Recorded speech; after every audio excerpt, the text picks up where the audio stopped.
21 জুলাই 2025 দুপুর 1:18 রোদে ঝলমল রাজধানীর উত্তরায় হঠাৎ যেন নেমে এলো কালো ছায়া।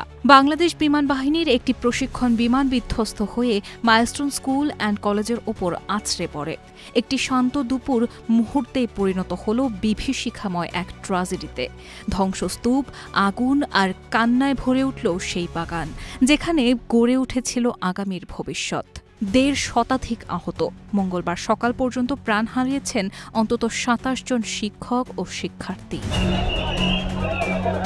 ঘটনার প্রত্যক্ষদর্শীরা জানান, বিমানটি প্রথমে মাঠের সামনের দিক দিয়ে আসে, এরপর হঠাৎ করেই পেছনের দিক থেকে ভবনে ঢুকে পড়ে। বিস্ফোরণের শব্দে কেঁপে ওঠে চারপাশ, ভেঙে পড়ে দেয়াল, আর মুহূর্তেই ছড়িয়ে পড়ে আগুন। অনেকে জানালা দিয়ে বের হওয়ার চেষ্টা করলেও আগুনের তীব্রতায় অনেকেই বের হতে পারেনি। জানা গেছে, বিধ্বস্ত হওয়া F-7 BGI বিমানটি ছিল চীনের তৈরি চেংদু J-7 সিরিজের একটি উন্নত যুদ্ধ বিমান। প্রস্তুতকারক প্রতিষ্ঠান চেংদু এয়ারক্রাফট কর্পোরেশন বাংলাদেশ বিমান বাহিনীর কাছে এই সিরিজের সর্বশেষ উন্নত মডেল সরবরাহ করার পরই চীন বন্ধ করে দেয় এর উৎপাদন। যদিও এই বিমান সীমিত যুদ্ধ ও প্রশিক্ষণের কাজে ব্যবহৃত হয়, তবে এর নিরাপত্তা নিয়ে দীর্ঘদিন ধরেই আছে প্রশ্ন। বাংলাদেশেই এই মডেলের বিমান অতীতে দুটি বড় দুর্ঘটনার শিকার হয়েছে।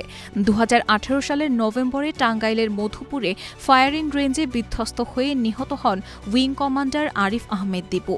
এরপর ২০২১ সালে চট্টগ্রাম থেকে উড্ডয়নের পর বঙ্গোপসাগরে বিধ্বস্ত হয় F-7MB, যেখানে প্রাণ হারান ফ্লাইট লেফটেন্যান্ট তাহমিদ। বিধ্বস্ত হওয়া প্রশিক্ষণ বিমানটি সেদিন চালাচ্ছিলেন ফ্লাইট লেফটেন্যান্ট তৌকির ইসলাম। দিনটি ছিল তার সোলো ফ্লাইট, অর্থাৎ প্রথম একক উড্ডয়ন। উড্ডয়নের মাত্র ১২ মিনিটের মধ্যেই নিয়ন্ত্রণ হারিয়ে ফেলে বিমানটি। বাংলাদেশ বিমান বাহিনী জানিয়েছে, প্রযুক্তিগত ত্রুটি এই দুর্ঘটনার মূল কারণ। পাইলট প্রাণপণে চেষ্টা করছিলেন জনবহুল এলাকা এড়িয়ে বিমানটিকে নিরাপদ স্থানে নিয়ে যেতে, কিন্তু সময় ছিল অল্প। শেষ রক্ষা করতে পারেননি তিনি। এই দুর্ঘটনা কেবল একটি করুণ ঘটনা নয়, এটি জাগিয়ে তোলে বড় প্রশ্ন। নিরাপত্তা, প্রশিক্ষণের কাঠামো আর জনবসতিপূর্ণ এলাকায় ফ্লাইট অনুশীলনের যৌক্তিকতা নিয়ে প্রশ্ন উঠছে জোরালোভাবে।